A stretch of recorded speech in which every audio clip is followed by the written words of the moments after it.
एक आस्था, एक पर्व, एक सच्चाई, एक विश्वास, एक ऐसा महापर्व जिसका लोग साल भर इंतज़ार करते हैं क्योंकि ये पर्व साल में एक बार ही आता है। जी हाँ, मैं बात कर रही हूँ छठ के महापर्व की। नमस्कार, मैं हूँ नेहा, स्वागत है आपका यूएनएन में। छठ का महापर्व वैसे तो देश में ही नहीं बल्कि विदेशों में भी इसकी महत्वता काफ़ी है, लेकिन अगर छठ की बात की जाए तो यूपी और बिहार में जो इसकी महत्वता है वो काफ़ी ज़्यादा देखने को मिलती है।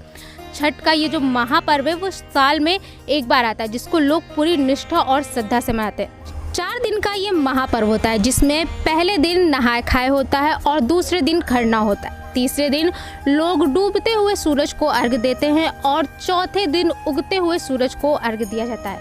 ये ही एक ऐसा पर्व है जिसमें डूबते हुए सूरज की पूजा की जाती है। नहीं तो हिंदू धर्म में कोई भी ऐसा पर्व नहीं है या फिर कोई ऐसी पूजा नहीं है जिसमें डूबते हुए सूरज की पूजा की जाए। तो छठ का जो ये त्यौहार है ये यूपी, बिहार और या कह सकते हैं कि भारत में 4 दिनों तक पूरी निष्ठा और श्रद्धा से मनाया जाता है। लेकिन छठ की आखिर शुरुआत कहाँ से हुई? छठ की मान्यता है वो कहाँ से आखिर शुरू हुई? इसके पीछे कई सारी कहानियाँ हैं। जितने लोग हैं उनकी अलग अलग मान्यताएं हैं, तो उन्हीं में से आज हम आपको कुछ मान्यताएं बताएंगे कि आखिर ये छठ कहाँ से शुरू हुआ। सबसे पहले अगर हम बात करें सतयुग काल की, तो कहा जाता है कि जो छठ का ये महापर्व है वो सतयुग काल से शुरू हुआ था। जब श्री राम जी 14 वर्ष का वनवास के बाद अपने अयोध्या लौटे थे तो अयोध्या में दिवाली मनाई गई थी उनके आने की खुशी में। फिर अयोध्या वासियों को ये डर सताने लगा कि कहीं ऐसा ना हो कि श्री राम जी फिर से कहीं अयोध्या छोड़कर चले जाए, इसलिए उन्होंने सोचा कि श्री राम जी का वंश आगे बढ़ जाए। इसलिए अयोध्या वासियों ने श्री राम का वंश आगे बढ़े, इसके लिए ये छठ का व्रत रखा। 4 दिनों तक उन्होंने पूजा उपासना की, सूर्य देवता की पूजा की और व्रत रखा। तो ये जो ये व्रत है छठ का, तो ये संतान प्राप्ति के लिए बहुत ही महत्वपूर्ण होता है। लोग इसको, जिन लोगों को संतान नहीं होती है, कहा जाता है कि जो ये व्रत है स्पेशली लड़कों के लिए किया जाता है कि लड़की की प्राप्ति हो, और जिनको संतान प्राप्ति नहीं होती है इसके लिए ये छठ का व्रत रखा जाता है।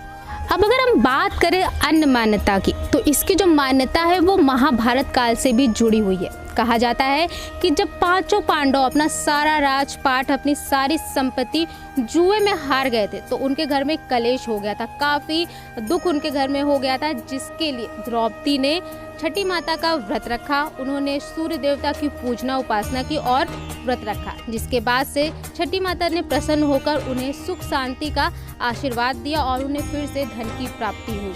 तो ये थी दूसरी मान्यता जहाँ से छठ की शुरुआत हुई।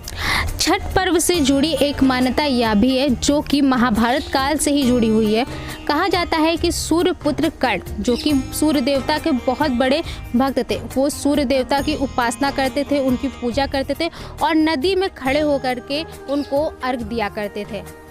कहा जाता है कि जिससे सूर्य देवता प्रसन्न होकर के उन्हें महान योद्धा होने का आशीर्वाद दिया था। अब जितने लोग हैं उतने लोगों की मान्यताएं हैं। कोई जो है छठ पर्व जो करता है वो संतान प्राप्ति के लिए करता है, तो कोई अपने घर की सुख शांति के लिए, तो कोई संपत्ति के लिए करता है। अब आप बताइए कि जितनी मान्यताएं मैंने आपको बताई है इनमें से जुड़ी कौन सी मान्यता के बारे में आपको पता था, या अगर आप किसी अन्य मान्यता के बारे में जानते हैं तो हमें कमेंट करके ज़रूर बताइए और देखते रहिए यूएनएन।